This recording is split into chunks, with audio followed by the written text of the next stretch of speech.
araw bitbit ang bigat ng mundo sa balikat. Yung tahimik lang pero sa loob wasak. Yung tinatanong ang sarili, makakalaya pa ba ako sa sakit? Sa takot? Sa katahimikan? Pagod ka na? Nasasaktan ka? Pero nandito ka pa rin. At yan, may ibig sabihin yan. Ibig sabihin, hindi pa tapos ang kwento mo.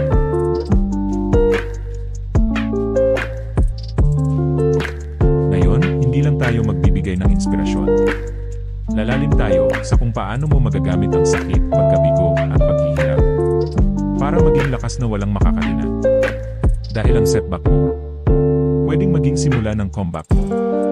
Tandaan mo yung sinabi natin noon. Yung pinakamadilim mong panahon, hindi yan kaaway. Sila ang greatest teachers mo. Ang anino, hindi sumpa. Diyan tumitibay ang ugat. Diyan lumalalim ang kwento mo. Diyan mo mararamdaman na hindi ka lang nabubuhay, ikaw ay nabubuo. Ngayon, laliman natin. Gusto kong ipakita sa iyo ngayon. Paano gawing lakas ang sakit? Paano gawing apoy ang luha?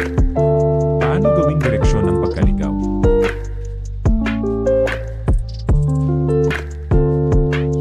Ito ang totoo. Ang sakit ay hudyat, hindi hangganan.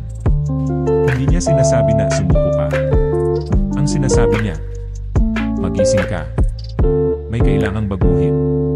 Ang pagkakaiba ng mga taong bumabagsak at ng mga taong bumabangon. Hindi swerte. Hindi koneksyon. Pananaw. Yung mga tunay na lumalago.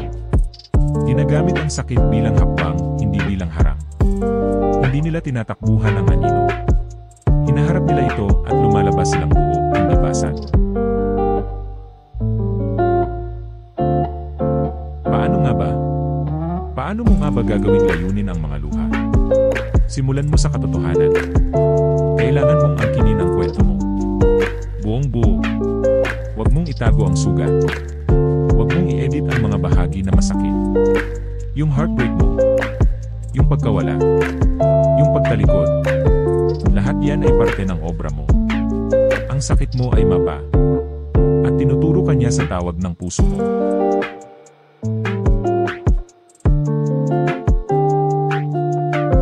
Itigil mo na ang tanong na, bakit ako? Magsimula ka ng magtanong, ano ang itinuturo nito sa akin? Lahat ng failure, rejection, at di pagkakaintindihan. May leksyon yan sa ilalim. Hindi ka sirang tao. Binubuksan ka lang. Para may tunay na ikaw na maipanganak.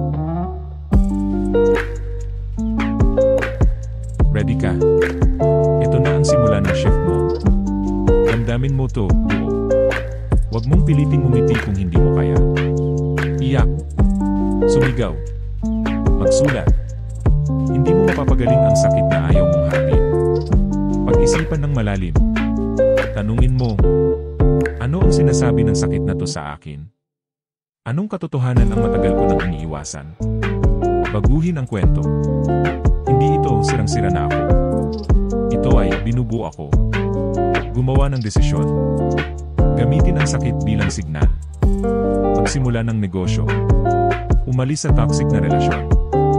Humingi ng tulong. Matutong magsabi ng hindi. Matutong pumili ng sarili dahil deserve mo.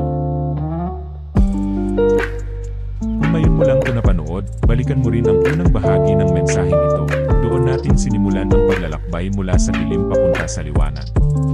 Hanapin mo ang prequel video, mahalagang parte yon ng buong kwento mo. Hanapin sa description box and link ng video na yon. Gusto mo ng pruweba? Isang atleta na nabali ang binti. Sabi ng doktor, hindi ka na makakalaro ulit. Ngayon, champion. Record breaker. Isang negosyante na nabankrupt. Naiwan mag-isa. Ngayon, may bagong negosyo, mas aligned, mas matatag. Isang survivor ng trauma, iniwan, sinaktan, pinagtaksilan. Ngayon, nagbibigay inspirasyon sa libo-libo. Ano ang sikreto nila? Hindi nila hinayaang maging tatak ang sakit. Ginamit nila yung sakit para mas tumibay ang pagkatao nila.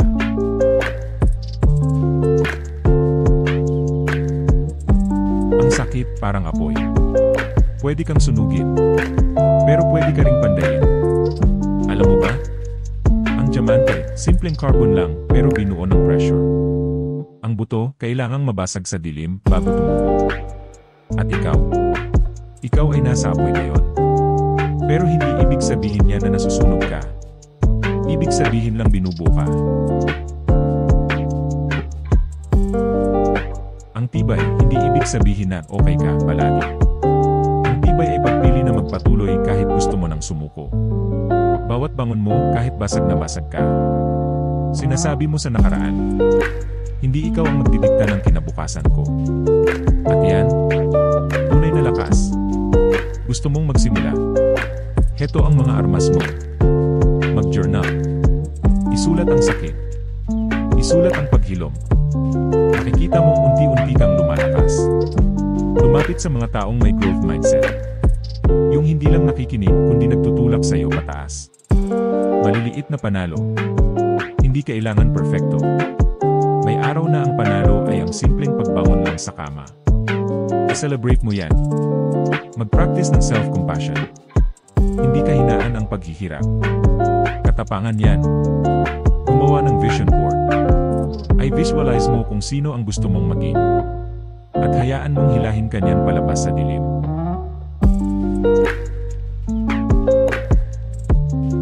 Ang utak mo ang tunay na battlefield. At ang mga kwentong paulit-ulit mong sinasabi sa sarili mo. Yan ang magiging realidad mo. Hindi ka biktima. Isa kang creator. Ang sakit. Hindi siya ang ending. Ikaw ang may huling salita. Kaya sa halip na sabihin, hindi ko ito malalampasan. Sabihin mo, araw-araw akong naghihilom. Isa-isang paghinga. Isa-isang hakbang. Tanungin ulit kita. Paano kung ang sugat sa damdamin mo? Hindi pa lahat lang, kundi daan talaga papunta sa tunay mong sarili. Paano kung ito ang yugto na hindi ka na nagpapanggap? Hindi ka na nagpapakaliit? Hindi ka na nagtatago? Kung hindi ka sigurado, pero lumalaban ka pa rin? I-comment mo nga sa baba. Ginagawa kong lakas ang bighati ko. Punuin natin tong section na to ng mga tunay na tao na pumipili ng tunay na paglago. Hindi nahihiya. Walang filter. Pagbabagong totoo.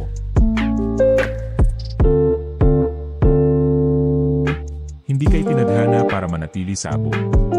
Ikaw ay phoenix. At ang phoenix, bumabangon. Kahit matagal. Kahit walang pumapalakpak. Bumabangon ka. At pag bumangon ka, hindi ka lang sisikat. Magliliyab ka dala ang layunin. At kung bitin ka pa, panoorin mo ang nauna naming video. Doon natin tinukoy ang ugat ng sakit. At kung paanong sa gitna ng anino, may simula pala ng tagumpay. Hanapin mo sa description box, yon ang prequel ng kwentong binubuo natin ngayon. Huling mensahe. Kung dumadaan ka sa mabigat na yugto ng buhay mo, ito ang paalala ko. Hindi ka mahina. Ikaw ay nagiging lahat ng hinahangaan mong tao. Umiyak din yan. Nagduda rin. Halos sumuko rin. Pero hindi nila ginawa. Ikaw rin, hindi ka rin susuko. Share mo ang kwento mo sa comments. Anong hirap at pasakit ang ginagawa mong lakas? Gawin nating komunidad ang section na to. Isang lugar kung saan ang anino at liwanag ay parehong tanggap. Kung tumama ito sa puso mo, I like mo ang video na to, hindi para sa akin, kundi para sa iyo. Bilang tanda ng turning point mo, i-share mo ito sa taong kailangan marinig ito. At kung gusto mong makatanggap ng ganitong mensahe linggo-linggo, mag-subscribe ka na at i-hit ang bell icon. Ang pagdurusa mo, diyan mismo tutubo ang lakas mo. Ang hirap na pinagdaanan mo, diyan huhulmahin ang karakter mo. At ang kwento mo, ngayon pa lang nagsisimula. Ang liwanag ay pinakamatindi kapag galing sa dilim. Kaya huwag kang tumakbo sa anino, gamitin mo ito. Hayaan mong hubugin ka nito. Palakasin ka nito. Itulak ka nito. Dahil kapag natutunan mong gawing lakas ang sakit mo, wala nang makakapigil sa'yo. Ang pinakadakila mong kabanata, naghihintay lang. Simulan mo. Ngayon,